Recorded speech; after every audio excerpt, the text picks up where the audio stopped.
welcome to the Monday evening.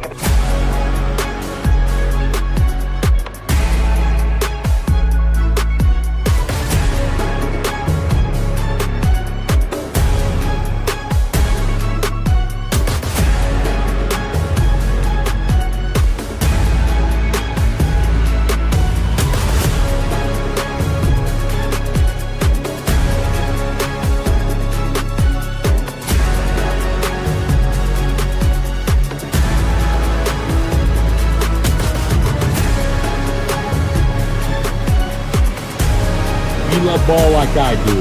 After Dark's a must listen. It's where I go to get my hoops fixed. This is Field of 68 After Dark.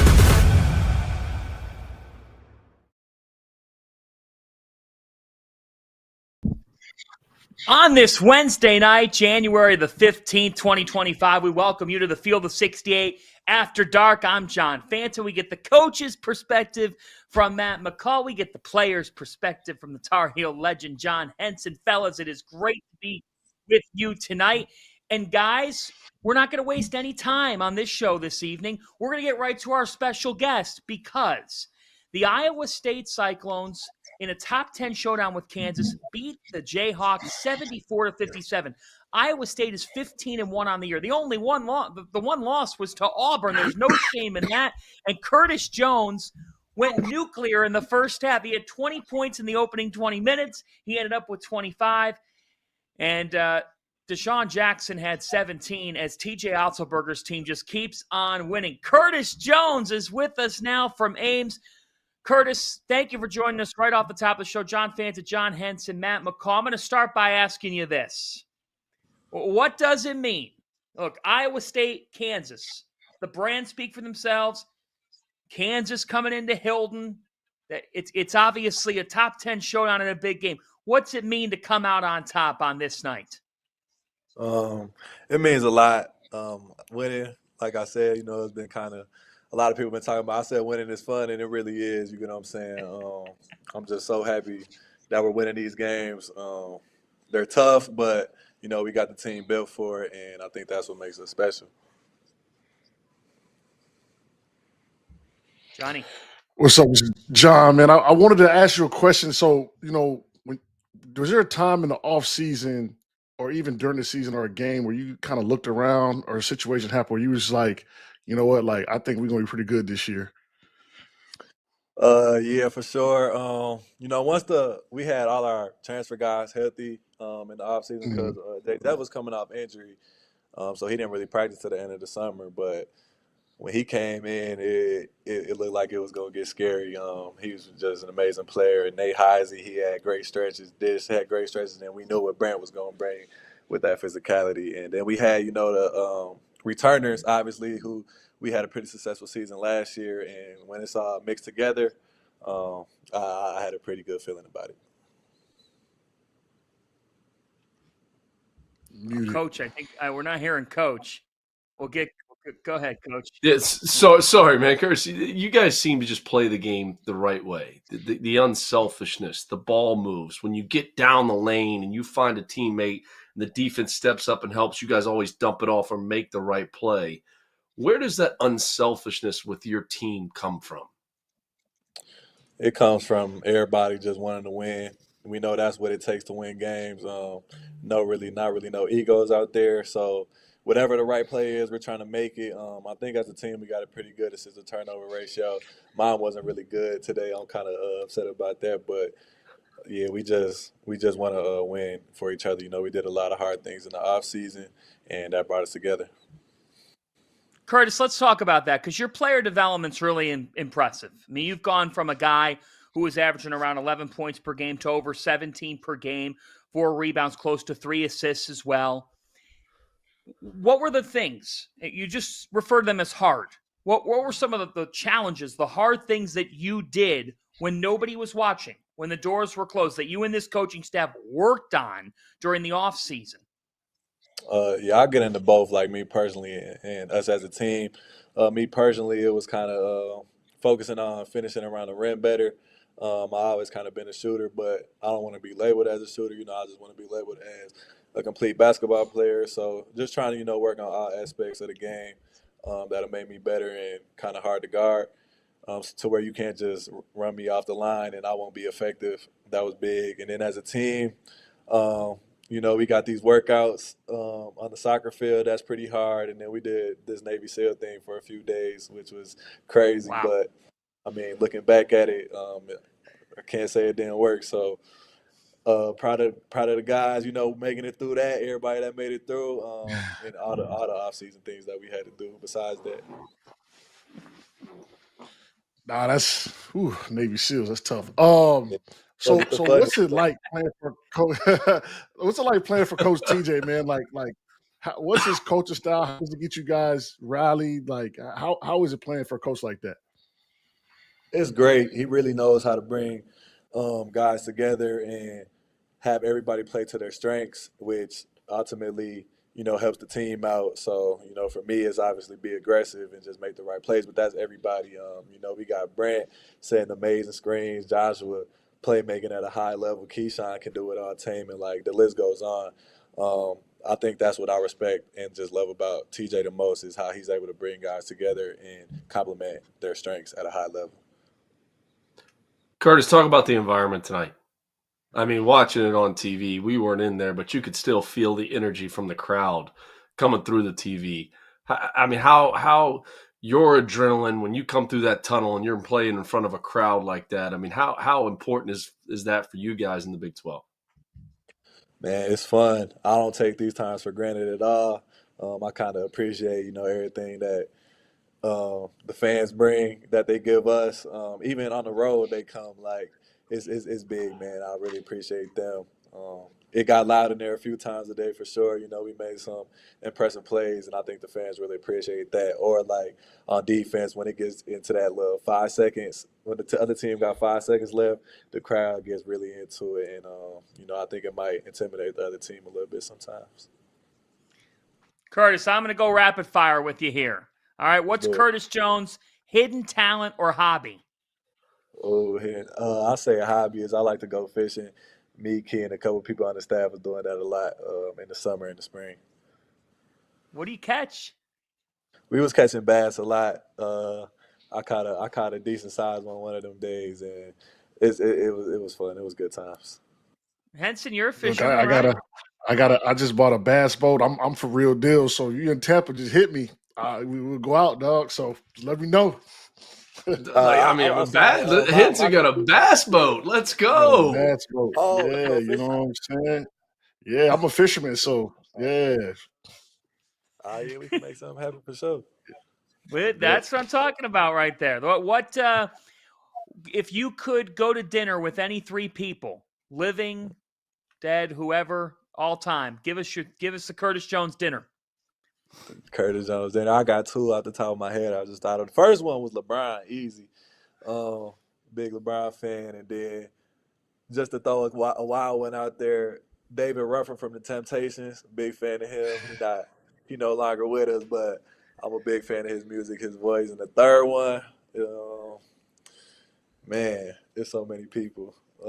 Let's just go with Michael Jackson. That's what I'm talking about right there. Curtis Jones has swagger. I like a little Temptations love, a little My Girl love. That's what I'm talking about right there. I'm going to close with this with you. You transferred from Buffalo. When you transferred from Buffalo to Iowa State, if I told you that you'd be one of the best players on the number 2 ranked team in the country with aspirations of winning a national championship, if I told you that 2 years ago, what would you have told me? Man, I probably just wanted to believe you. I'd have just laughed it off yeah, maybe, but it's crazy, man. It's fun. Just, the success that we're having and, me being a part of that. I'm just grateful to, the staff for getting me here and the players, the returners, the new people, everybody just making the culture great. Hey, we're grateful for you, man. Keep it up. Thanks for taking time with us on a weeknight. Appreciate it, man. Congratulations on what you're doing. Your story is special. You guys, what you're doing is special. Thanks so much, Curtis Jones. Yeah, appreciate all y'all. 25 points tonight, 20 of which came in the first half. And we want to thank Ryan Workman. We want to thank all our SIDs. Ryan Workman got back to us within seconds and said Curtis Jones is going to have dinner with his family, and then he'll join you right off the top of the show. That's culture. That's also culture. 100%. That means right, Coach. Coach, I'll tee up right now. I mean, I think, Matt, right now, next to Dan Hurley, who's won back-to-back national championships, I think TJ Otzelberger and what he's building, and you could speak to a kid showing up for an interview late at night, but everything. This is as great of a building job, next to Hurley in my mind in the sport. Do you agree? Fanta, not only was he here after a huge win against Kansas, he was here early. Like we were like coming on the air, and Curtis is like waiting on us. I mean that's why they're winning, and that's why they're winning at a high level. I just want to go back to TJ Otzelberger's career a little bit. 8 years as an assistant at Iowa State. He worked for 3 different coaches, and he gets what goes into winning. He learned. He spent time there. There's fit there. Goes to South Dakota State, goes to 2 out of 3 NCAA tournaments, proves that he knows how to call a ball play. Then he goes to UNLV. He's below 500. But you know what? When the Iowa State job came open, that administration hired him because he's the right fit. And then there's alignment. When there's alignment with the administration and your head coach, you have a chance to win and win at a high level. So much emphasis is put on how many games do young coaches win in the NCAA tournament? Do they get to the NCAA tournament? Like, no, it's alignment and who's the best fit for the time at this job. Like the fit piece is so important. And that's what he was the right fit because of the 8 years that he spent as an assistant coach there, getting to know people within the administration, getting to know people within the compliance office, getting to know all of them. And they're like, this is our guy. Now everybody's in alignment and everybody's rooting for him. Not to mention that the guy can flat out coach. When he got there, it was this tough defensive mentality. Like we're going to grind. We're going to play this way. And what happened? Now they're 7th in the country in offense, 35th in total defense. Like this team is for real, and they play the game the right way. But the fact that player was on this Zoom early, waiting on us, that Fanta, you hit it. That's culture, and that's what goes into winning. Henson. I couldn't have said it better. I mean, we've talked to 2 guys on the team. We talked to Momcilovic last week. And the thing that kind of stood out to me is just the character. Just they're high-level people, high-level individuals, and I'm sure that went into his recruiting. And I don't think that gets enough credit these days because all the money being thrown around. Like just having good kids from good backgrounds. When you hear him talk about, hey, look, we just want to win. Hey, we got all the guys healthy. We're just making the right plays because you know what, like we care about each other and just to see that culture building in Iowa State. And then you hear a lot of times when they describe their coach, hey, look, we have a good time, but when he comes around, it's business. So he has that respect as well. So, just no surprise that they're doing what they're doing at such a high level. They were kind of our dark horse team last year. This year, I don't think they're going to be a dark horse. They're going to be a favorite, especially with the offensive pressure they can put on you. And then defensively, how they shut you down, it's kind of like you're in a blender because if you don't score and you don't get good shots, they're going to score on you. They have probably one of the best backcourts in the country. So now more pressure gets on your offense. Their defense tightens up, and then you have Kansas into the game. It's a runaway, game over. Well, they held Kansas to 57 points. Yep. Kansas, 57 points. I mean, how did they do that? How did they do that tonight? I just think the physicality, Fanta. I think how hard they play. There was times in the second half where you're like, hey, look, and I give Kansas credit because I thought that this game was going to get completely blown open. Like I thought it was over. And Henson being at Carolina, I don't know how many times you were a part of these games, but like it could slip away from you, and then it's like, good night. And Kansas kind of kept it close. They kept battling. When they went and double-teamed Hunter Dickinson, like when they would go double him, The rotations out of the double were like nothing I've ever seen. Because a lot of I times think when that you was post double and the ball comes out, it's like, okay, we gotta get here. And it's not one effort out of the double team, it's multiple efforts. It's third, it's fourth efforts to take away 3-point shots. Like the double team was there, and Hunter couldn't even like really see it coming. Here it is, and all of a sudden he throws it out of there, and there's no shots, there's no driving closeouts. Like that's how they play so hard. That was what was so impressive in this game. that's what I was looking at the game, and there are so many. They made mistakes defensively. It's going to happen, but they covered for each other so well. They helped each other. They helped the helper. They recovered. So, like, even when Kansas looked like they had a good shot, all of a sudden it closed up. Kansas is in a retreat mode. Shot clock's running out. Like, their defense is otherworldly, and then obviously the offense takes care of itself, which they didn't have a great offensive game per se. But when you play defense, when you hold a top 4 team in the Big 12 offensively to 57 points, you're going to have a chance every night. You know, you think about this here. Curtis Jones was a 3-star recruit. He was outside the top 180 in the transfer rankings when he transferred from Buffalo to Iowa State. Taman Lipsey was a 3-star recruit. It's not like TJ Otzelberger built this thing up with a bunch of 4 and 5 stars and that's how it goes. No. I mean, Joshua Jefferson, I always ask for the transfer, who were they coached by? He's coached by Randy Bennett. Plays the right way. He gets it. He plays hard. He defends. He is special. This team is special. You're right, McCall. When they bring a double, a lot of coaches will say to their team, we're going to bring a double to somebody. Then you watch them in real time and you're like, well, they did, but not with a purpose. They bring a double viciously. They bring a double with, we're going to take the ball. Now we're going to stop defend. We're going to take the basketball from you. Tonight at one 1,000%. point, Dickinson got the ball, and Curtis Jones took it from him. Keyshawn Gilbert did the same thing. And then when you combine all that with the fact that Deshaun Jackson had 17 in this game, they out-physicaled Kansas. They out-hustled Kansas. The sequence of the game was the second missed free throw and then the kick out to the corner because Dickinson got beat for the offensive rebound and a kick out to the corner, I believe, for a Lipsey 3 that put the game away for Iowa State. And that was it. That was your ball game there. Forget about it. I just think, we've been debating the SEC.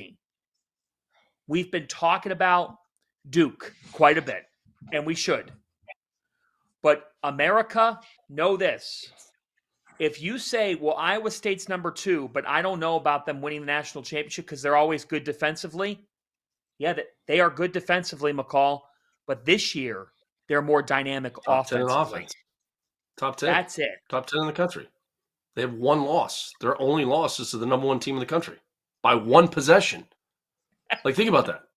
Their only loss is by 1 possession to the number 1 team in the country. And it's not like they played like a cupcake schedule. I mean, they've played some good teams. And tonight, it was the game plan that Coach Otzelberger put together and how we're going to defend Dickinson. And we're going to run down and we're going to double team him. And this is what we're going to do. And to hold Kansas to 57 points, it just shows you, Fanta, they can win games in different ways.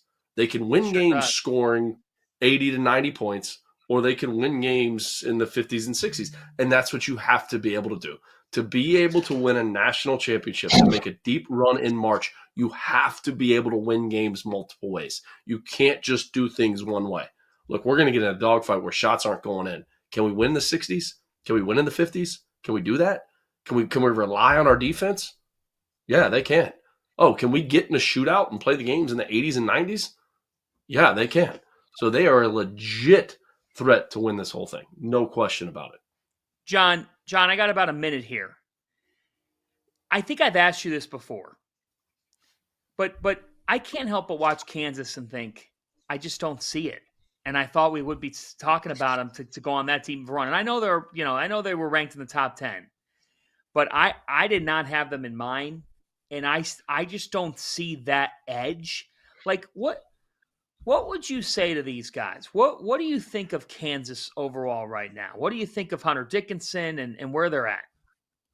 Well, it reminds me of a NBA team that the GM put together and just not good fit for players wise. They don't fit. They don't mesh well together. They don't complement each other, and that's not an indictment on their games or how good they are as players. But there's a reason it's a team sport. Like basketball is probably one of the only few sports that I don't care if you have 5 all-stars, you can lose tonight, right? Like you could literally lose tonight. Like tonight, the Atlanta Hawks had 8 of their 5 or 6 of their starters out. They lost. I mean, they won the game. So just putting together good players does not mean you're going to be successful. Kansas, they have a nice sum of parts, but they just it's no continuity. You could tell they're new. They're still learning each other. They take a lot of tougher shots, a lot of mid-range floats, and those shots are cool. But a team like Iowa State's, that's kind of what their defense is geared towards. They run you off the line, take a tough shot at the rim, float it, and we'll be fine. So, from the metrics, Kansas is ranked pretty high. And for Iowa State, I never felt like Iowa State was in any danger of losing this game, which is even more impressive on their end. But, yeah, Kansas has got to figure it out. To me, it looks like Kansas may be close to letting go of the rope. So Coach Self is going to have to try to figure that out and string together some wins and get the guys to kind of buy back in because, I mean, if you look at the guys with the bench like Storr and Griffin, I mean, these guys were essentially like starters, second or third options on first options on their team. Now they're coming off the bench. I mean, that's got to be hard, right? So Kansas has to come together as a group, and this is time to look yourself in the mirror because this is a pivotal time in the conference. You can't afford to lose many more games. Obviously, I think they'll figure it out, but towards the end, and they'll be in the mix. They'll get to the tournament, but that's a team that I just, from the eye test, man, I didn't see it. We got a break. Next, we head to Knoxville, where Tennessee met Georgia in a top 25 showdown. Plus, later, Tom Izzo is inching closer to Big Ten history, and the Spartans were in action tonight hosting Penn State. Would they keep their winning streak going? All that and more. A trip out to Seattle as well as Purdue is on the road. This is the Field of 68 After Dark. If you haven't heard by now, we have partnered with BetMGM for the season. We'll be using BetMGM lines to make all of our picks, and we'll have special offers for the listeners and the viewers. Download the BetMGM app and sign up using the bonus code FIELD. Deposit at least $10 and place your first wager on any game, and you'll receive up to $1,500 in bonus bets. Go download the BetMGM app and use the code FIELD today. Now that the college basketball season is in full swing, you need to make sure that you have access to the best betting tool on the market, the Rhythm app. Spelled RITHMM, is a data-backed app that uses AI and analytics to identify inefficiencies in betting lines and the player prop market that will allow you, the user, to profit. You can create customized, analytics-driven betting models tailored to your personal preferences as a bettor. Users have access to up-to-the-second against-the-spread data. And if you're like me and you understand pictures better than numbers on a screen, Rhythm's internal trend analysis provides you with the kind of graphs that will allow you to evaluate past results and project future performance in a visual way. Every Division I college basketball team is included in the Rhythm's metrics. Free subscribers to the Field of 68 Daily will get 25% off for a Rhythm subscription. Use the QR code on the screen to sign up or download at the link in the description.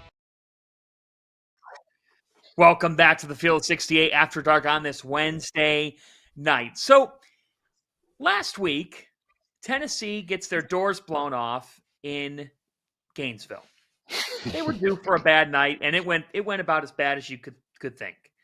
Well, reports of Tennessee's, they're not as good. McCall, you know this. Were there some reports? Did we hear some reports in the first half of this Georgia game too? I'm not trying to be a snitch, but were there some reports? Yeah.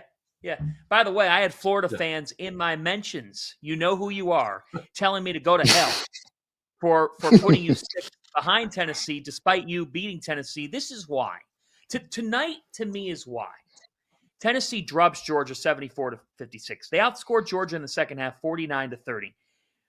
McCall, this is my favorite thing about this win. Chaz Lanier shot 2 for 16. That was good. You said you're stealing my thunder, Fanta. You're stealing my thunder because And they ran him off the floor. Rick Barnes calls him out and basically says, "We paid you to shoot. We paid you to shoot. So go shoot." And so he goes. He takes 16 shots, and he shot 16 shots. Like this is what we paid you to do, and he didn't make any. And they blow off those. And Mike White, the job he's doing, and the week that they had last week with the 2 huge wins against Kentucky and Texas, for Tennessee. Look, this was a statement. Like, we didn't play well. The game got away from us at Florida. They got away from us. And credit Florida, they played terrific. But we didn't play well, and Florida laid the hammer on them. And to respond this way with 2 good wins, and even tonight, because I think Georgia's an NCAA tournament team. I really believe that. And to have your leading scorer not have his best game and you win by 18, that shows how good this team is. And you're going to have nights like you had in Gainesville. I mean, I'll never forget the first time the University of Florida ever got ranked number 1 in the country. I don't remember exactly the year. It had to have been maybe 2004, 2003, around there. The next day we went to Rupp Arena when Tubby Smith was coaching and lost by 100. Like, it's just some nights games get away from you. They just get away from you. And that's what happened in Gainesville. This team's for real. They have a legit shot to win it all. They have the right personnel, and they have a terrific coach. And tonight was one of those statements of, hey, like, we're still here. Just because we lost by a lot last week to another really good team, and this is how good the SEC is, we're for real. And we got a shot. Henson, you buying that to that degree? I am. The Tennessee game, Georgia was getting with them, and it kind of reminded me. I remember, we were playing well when I was playing in Georgia Tech. We actually lost, but we lost to Georgia Tech by 20, game 2 at ACC. And then we go play Clemson, and we were like down at the half, and we had to kind of have a moment of truth. Like, okay, yep. What are we going to do? Like how are we going to fight, or are we going to? And we sat together as a team. I don't even think Coach said anything to us. I think he walked in the locker room and said, "What you guys want to do? Look, I'm gonna let y'all talk," and left. And we ended up winning that game. So that's what Tennessee did today. They said, "You know what? We got to have a moment of truth." And they came out in the second half and they tightened the clamps. I mean, they shot 13 more times, had 18 offensive rebounds. That type of stuff can buoy you when your best player is not playing well.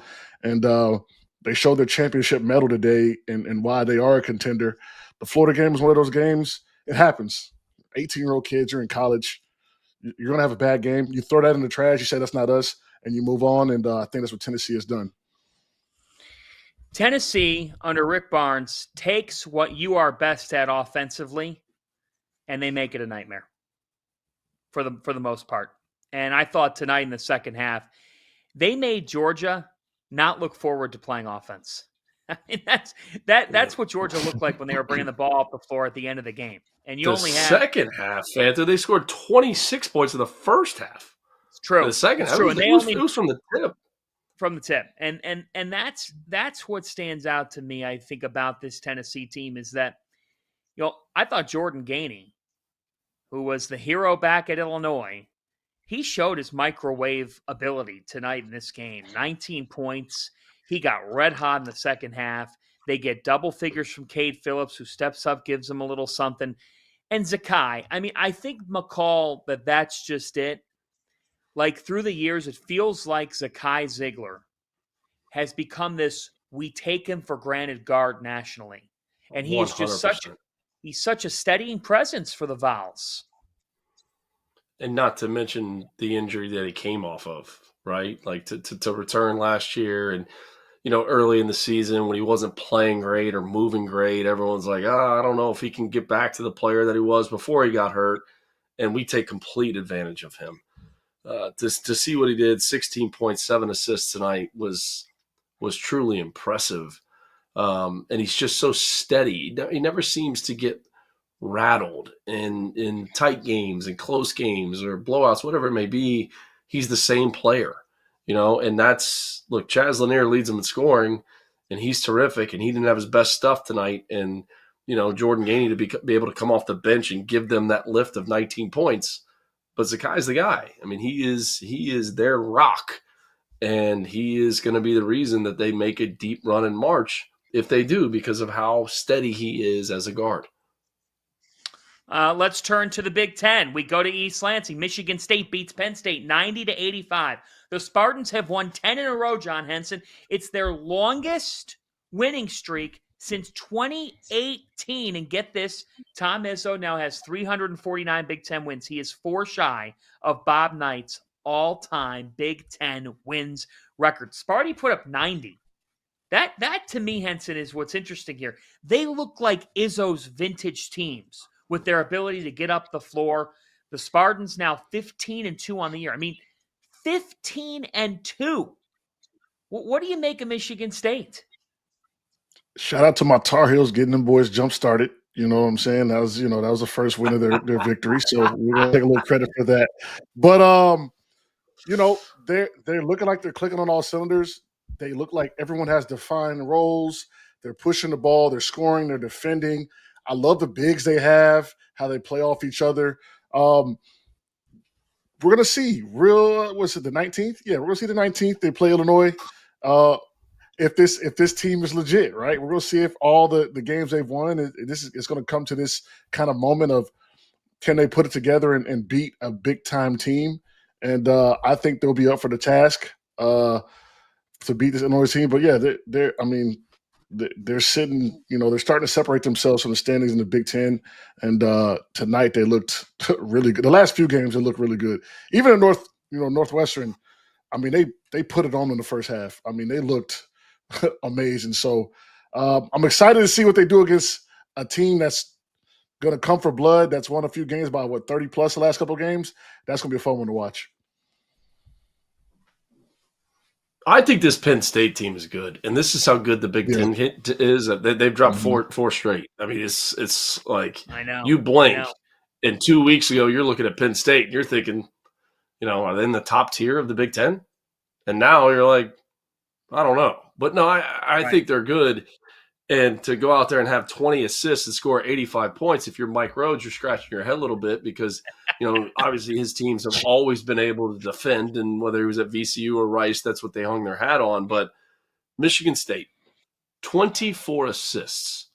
I think sometimes last year, maybe the last couple of years, when you have a player like Tyson Walker where the ball is in his hands so much, and Tom Izzo is an offensive-minded coach. I know the toughness and the rebounding and everything, but if you ever scouted against Tom Izzo, his side out-of-bounds plays, his underneath out-of-bounds plays, he ran a million different actions. Like, you had to prepare, and you had to prepare at a high level. But when the ball was in Tyson Walker's hands so much, the floor would stop moving. That's not the case now. Now the ball is, and that's not a knock on Tyson Walker by any means, but the ball's moving. They had 24 assists. 24 assists in the game tonight.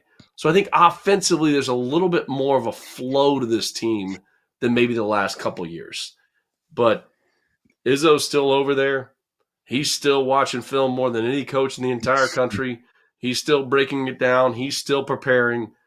He's doing it, and he's doing it at a high level. Mark me down right now, and you can old takes expose me all you want. Go ahead, Trevor. I guarantee you, Michigan State will make the 16th Sweet 16 of Tom Izzo's career this year. He's in year 30. Whoever's in that first and second round in that pod, mark it down, hit the button. You got the sweater on. You got the sweater on. You got the Sparty sweater on. I got my green sweater on tonight. I love the way that this team plays. And Tom went to the portal. He brought in Frankie Fiddler, John. Fiddler helped them a lot tonight. He had 18.7 rebounds, a couple of big putbacks against the zone. Are they a great shooting team? No. But Jaden Akins has embraced the role of alpha. Trey Holloman generates tempo. They run the floor really well, John, and they're in the mix for the Big Ten title. People did not think that was the case. They weren't a preseason top 25 team, Henson, but you can never in a world where a lot of the older coaches are hanging it up, Tom Izzo he ages like a fine wine, and I do not want to see him in the NCAA tournament. And this team can win the Big Ten. That nobody had that. And they don't have some elite big, Henson. They just win. They take the manhood from you. They're a team. And that's the thing you're seeing now. Maybe teams that aren't as talented are playing better than the teams that are making all this money and have all these guys that they put together. They're a team. You said it, Fanta, that they have defined roles. They know what they are. They know what they do. They know what they're capable of, and that makes a really good team. And like I said, Penn State's not a bad team at all. They just kind of come up against some tough competition, and that's just how it goes when you're in a tough conference. All right, let's go to Henson's alma mater. Just to close this point really quick. There always seemed to be this disconnect between Izzo and AJ Hoggard. When you watch last year and you'd watch him interact on the bench and everything, there was like just something was missing. And AJ moved on, and look, it takes one guy not in alignment that can mess the whole thing up in college basketball. Football, maybe it's different because there's 105 players on a team. And this is not a knock on AJ by any means, but if everybody's not in a line, you cannot go out there and win the whole thing. You can't do it. And when you look at this team this year, different from maybe a little bit last year, there's just more cohesiveness. And there just seems something off with Coach Izzo. And you could see it in Hoggard when they would interact on the sidelines. Yeah. Let's go to John Henson's alma mater. Great point, McCall, on all that. North Carolina, no sweat tonight, Henson, 79-53. The Tar Heels beat Cal. Yeah, that's an ACC game. UNC has won 4 in a row. They're 12-6. And John, Ian Jackson had 20-7 tonight. What do you continue to see in Ian Jackson, and how encouraged are you by his continual growth? I see a player that is kind of coming into his own. We knew this is what he could do, though. I mean, this is what he did in high school. This is why he was a top-ranked, all-world, all-American type player. He's that good. I think his next step is making people around him better. He had 1 assist tonight. I think a couple of games he had 0 assists. So if he starts making guys around him better, this will only elevate this UNC team, because right now Carolina's doing what they're supposed to do. They're winning the games they're supposed to win, and they're not taking many steps back. They got Stanford coming up. That should be a game they should win. At Wake Forest is going to be tough. At Pitt, then you got Duke. So they're doing what they're supposed to do, and now it's a matter of having that consistency. I mean, from ACC play, they have the second highest, I think, defensive efficiency behind Duke. So I think Coach Davis making that adjustment, those adjustments, having some trouble coming off the bench. The starting lineup changed a little bit. He kind of puts Withers back and forth depending on the matchup. He's coaching. He's trying to figure it out. So right now they've got to be happy where they're at, but they do have some tough games coming up down the stretch. And I'm going to be honest with you, North Carolina's going to have to win 14 to 15 games to securely plant themselves into the NCAA tournament, especially with the weaker ACC. And it looks like they're on their way, at least early, to kind of quieting some of the noise around the program and Coach Davis. Coach? Yeah, I thought for Ian Jackson too, I go back to the UCLA game. And I know he had good games before that, but he was making timely shots. And they weren't easy shots. He's making them off the bounce, like getting to spots, rising up and knocking it down over defenders. And in that game, you could just see, for a young player, his confidence just kind of grow. So I thought that game was really important for him. Like Henson said, they're winning the games they're supposed to win. Look, we're going to get Duke, North Carolina at some point here in the season. Then we're going to get it again. Yeah. And we'll see, But Coach Davis is coaching, and he's, you could tell. The way that he's interacting on the sidelines with his players. But for Jackson, as a freshman, to be able to play at the level that he is, I thought that UCLA game is where his confidence really, really grew. Yep, Saturday, February 1st at 6:30 Eastern time will be the first meeting between North Carolina and Duke. That'll be meeting number 1, and the first meeting comes at Cameron Indoor in Durham, and then the rematch will be the regular season finale March the 8th in Chapel Hill. I kind of like that. Look, I like that for Carolina, that they get the home game last. I do. Yeah, we're going to go to the Lions Den early. I'll take that. I'll tell you this. I don't know what the spread is going to be, but Carolina is covering. Let me tell you that right now. Oh, my. Right now.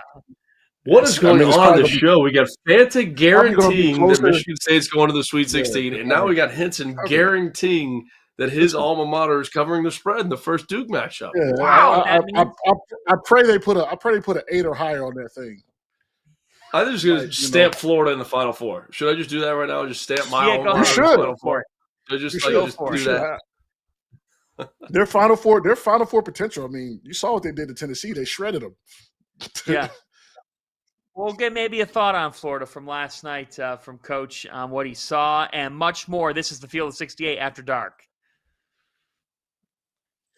There is no sport in America that is more difficult to follow than college basketball. It can be overwhelming. That's where the Field of 68 Daily comes into play. The Daily is your go-to source for injury updates, recruiting news, and transfer portal additions that actually matter. For just $50 a year, get access to the same information that your favorite team's coaching staff is subscribed for. Quality content can be hard to find in the college basketball space. The Daily is here to help you with that.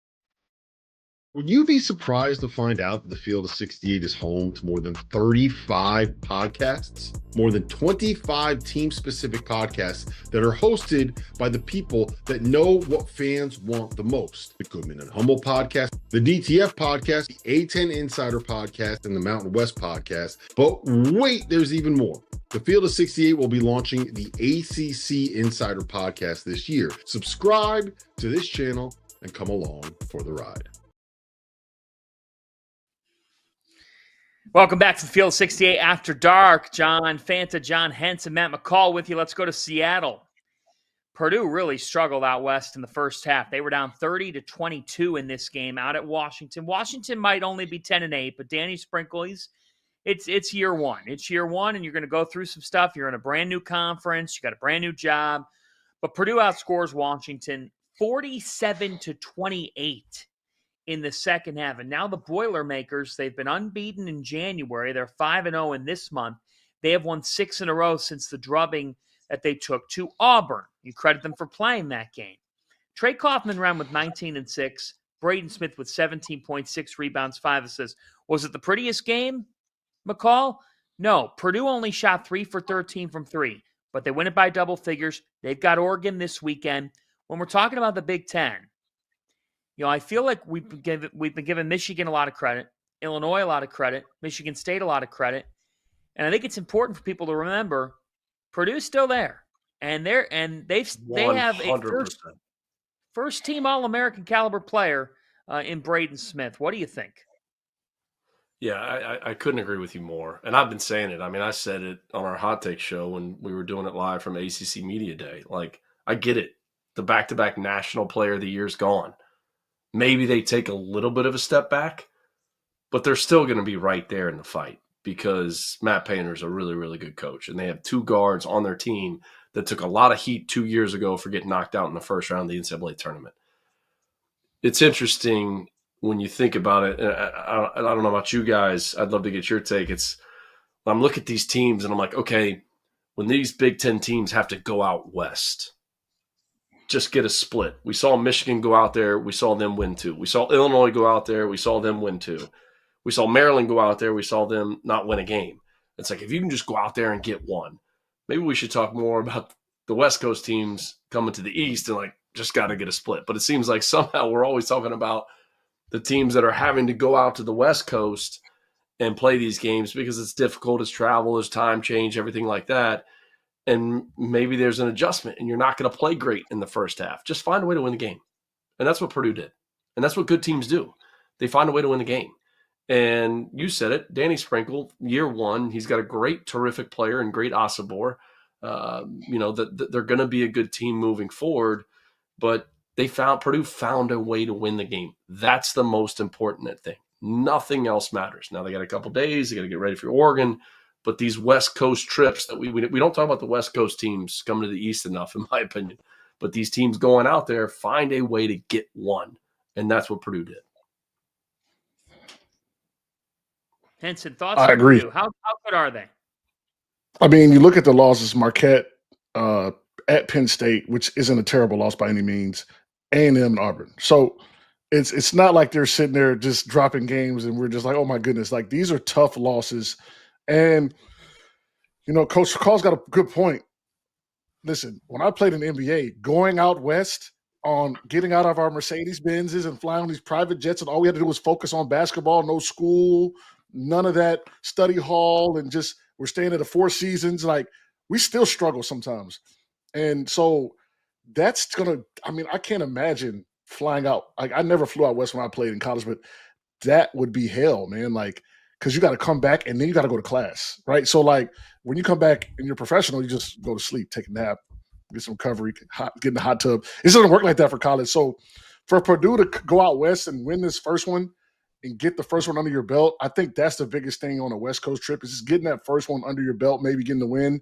And splitting would be good. If they can win two out there, cool. If you split it, that works too.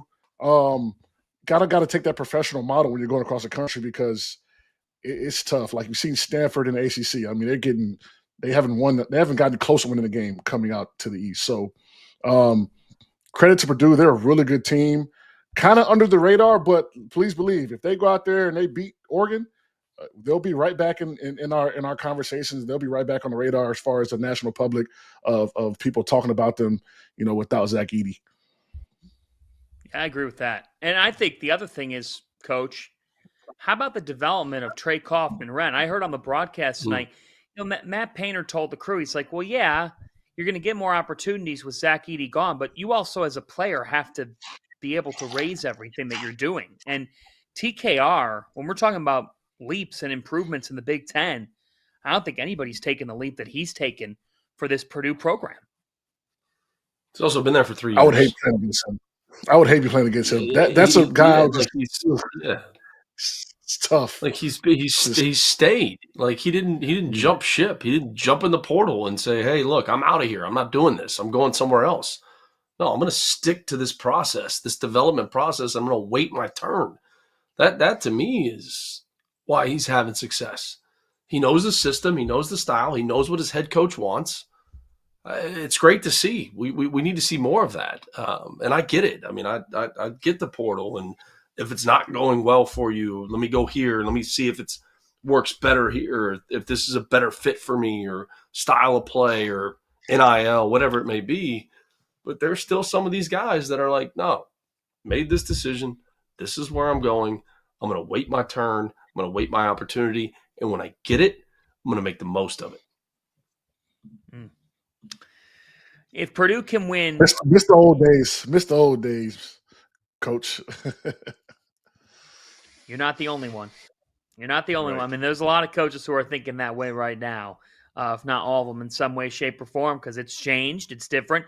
You got to be willing to adapt. I mean, before we go around the rest of the country, I thought that was good news today from the NCAA fellas that they said, you know what, you no longer have to ask us for permission for an exhibition game. Everything's open to the public. If you want to do something for NIL, go for it. I mean, McCall, thumbs up from you. You give the coaching perspective. That has to help. Yeah, I mean, no, secret scrimmages. Oh, what do you mean secret scrimmages? First of all, stop with the secret scrimmages because the box score gets leaked out to Jeff Goodman or whoever, and then they post it out there and they put it out there and they're like, oh, in a secret scrimmage, Chattanooga beats, Eastern Kentucky, and Casey Jones goes for 24. Like, stop. Have an exhibition game. There's no secret scrimmages in the NBA. Everything's visible for the public. Like, come on. Like, what are we doing? Like, this is a long time coming. You want to have fans? Have fans. You want to keep it quiet? Keep it quiet. But someone's getting the box score. And this used to drive me nuts. If someone on your staff is leaking the box score to someone in the media, like, what are you doing? Like, what are you doing? It's supposed to be secret. No, it's not secret. Great rule by the NCAA. So Jeff Goodman is no longer allowed to, like, act like it's secret and tweet the box score. Come on. What are we doing? So sometimes secret scrimmages are good. I'll give you an example because it's a secret. We played Vanderbilt and they kicked our ass my sophomore. I mean, they kicked our ass. And thank God it was a secret because no one knew. But guess what? We played them in Puerto Rico in one of those midseason tournaments, and they kicked our ass again. So, sometimes secret scrimmages are good. You know what I'm saying, Coach? No, make it like we're done with the secret scrimmages. We don't need to tweet any more box scores. What did Royce say after the first or the second one? I mean, he was upset. I want to say when we came back, we had to practice right away, if I remember correctly. Oh, that's what I'm talking about right there. That's vintage. That's good stuff right there. All right, we got about 10 minutes here. So let's check back with what happened last night. About last night. Last night in Assembly Hall, there were chants of fire Woodson. Indiana drops to 4-3 in the Big Ten. They lose 94-69 to Illinois. 94-69. I mean, all of us have seen the different things from this game. John, you played at such a high level, and I can't help but watch some of these kids playing for Indiana that did get bags. And we know who they are. Umar Ballo being at the forefront of this. You were texting with us earlier today about this whole situation. What's your perspective on what's happening in Bloomington right now? I'm on the player side, and people are so harsh on these guys, but this is just the era that we are in. When the NBA is about to pay you $100 million or 10, whatever they're drafting you, they ask about your work ethic. They call your middle school coach. They call your elementary coach. They call your uncle's cousin. They call your coach from when you were in 7th grade. And they find out what type of person you are, right? Is he going to work hard? Is he good to other people? So if a school gives this kids money and they don't do the proper background to understand that if they get this money that they're going to still work hard and have motivation, then that's on the school. And I, for one, will say part of my motivation was getting to the next level. So, for instance, when we were in North Carolina, before we would ever go to a bar or a club, we would go work out in the gym, and we bring our clothes to the gym, and then we would get dressed and shower at the gym, and we'd leave from the gym. So I'm not gonna lie to you, fellas. If I had $1 million coming in, I'm not going to the gym at 10 o'clock. I promise. I'm just not. I'm just not at an 18 or 19-year-old kid. I'm just being honest. I'm just being honest. We're like these. We want to treat them like professionals, but some kids have different motivations. And if I said in the chat today, I said, hey, look. If I'm looking at the draft boards and I'm not really on any draft boards and maybe a second round two-way guy, maybe overseas, I might take my foot off the gas when I'm getting 7 figures. I mean, that is just human nature. So Indiana's dealing with that. You've got to do more background. You got to check. You got to call around just like NBA teams do. This is a professional deal. You're giving these kids all this money. So do your research and live with the results. And Indiana, unfortunately, looks like they've got a group of guys maybe resting on their laurels and enjoying the bag, as we call it. And it's rearing its ugly head. And Mike Woodson's going to have to maybe change his strategy on how he looks at guys and recruits and background checks on who will work their ass off when they get paid and who won't. It's a simple question that you can find out if you call a few people. I promise. Coach, where do you stand with this? And there are a lot of people right now that are saying here, all right, like this is not the Indiana standard.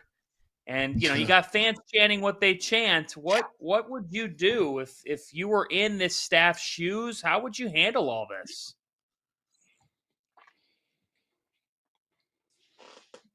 I think you're muted again, Coach. hear us again. Let's see. Might have an audio issue with Coach that we get back. We'll get you back, Matt. You can check back out, check back in. Here's my take on this. Mm-hmm. What happened last night was embarrassing on so many levels. That is so far from the Indiana culture, their tradition, their history. And I'm in total agreement with you. You can't just drop a bag and let that be it. Ask Jerome Tang how that's going. Ask John Calipari how that's going to a degree. You know, I remember hearing when he took the Arkansas job that he's going to have even more NIL. He was at Kentucky. Like, come on. Who are we kidding here? Like, it was going to be that substantially more. But to me, if you're Mike Woodson and you're an Indiana guy and you've got this legacy, Mike knows what the standard is at Indiana. That has to be so embarrassing for him to have to watch that and for him to have to look in the mirror now. And the question is, I think a lot of these guys, whether it was a Chris Mullen, Patrick Ewing, I think, dealt with this, and now a Mike Woodson's dealing with it. They don't want to look in the mirror because they know what the picture is. And the picture right now is bleak. And they're trying to tell themselves, I can get it back to what it was. And when you tasted that, that obviously drives you. I sat in on an Indiana practice. Mike Woodson ran the whole thing. I'm telling you guys, ran the whole thing. But it was apparent within the practice that just because he was trying to do things and run the whole thing, you still got to be in touch with the kids. Money doesn't buy that. Yep. And it is very clear watching Indiana play that the coach and the players are not connected. Yeah, I would say this too, Fanta. Like, look, the issue last night was lack of inspiration. The last two games, they have not played the game inspired. They've gotten blown out. The last two games, they've gotten blown out. You take these two games out, you're like, oh, man, maybe Indiana's in the top tier in the Big Ten. Maybe they are. Now you put these two games out there, there's a complete lack of inspiration. For the fan base, though, to boo him the way they did last night, my question to Hoosier fans was, okay, what's the solution? You ran Archie Miller out of town, who's a good coach. You ran Tom Crean out of town, who went to 3 out of 5 Sweet 16s, if I'm not mistaken. Ran him out of town. He wasn't the solution. You haven't been to a Final Four since 2002. Your last national championship title was in 1987. What is the solution? Like, what's – and I'm not saying Mike Woodson is the solution and he's the right guy for the job, because the last two performances has been a complete lack of inspiration from his team. And like Henson said, it just looked like they were checked out. It didn't really matter. We're not going to go to the gym. We're not going to go work on our game. But what's the solution? Like, what's the solution? This is a program and a team that has ridiculous expectations. Oh, yeah. For what Tom Crean did when he was there and what he walked into in his first year with the program, his first couple of years, and then to get it to the level where they were in the Big Ten, and then they ran him out of town. Right? They ran him out of town. Archie Miller comes in. He's got to deal with the pandemic. Nobody talks about that. Like, nobody talks about what coaches and what players were having to deal with during the pandemic. So they get rid of him. All right, let's bring in one of our own. It's not working. We're going to boo him. We got, whatever it is, 18, 20,000 people in the building. It's not going well. Let's boo him. Let's get rid of him. What's the solution? Like, what's a realistic solution to fix this thing? It's you've got to work harder. I've never coached, obviously, Coach McCall. I think just working harder on getting certain guys in the building, maybe starting having a culture.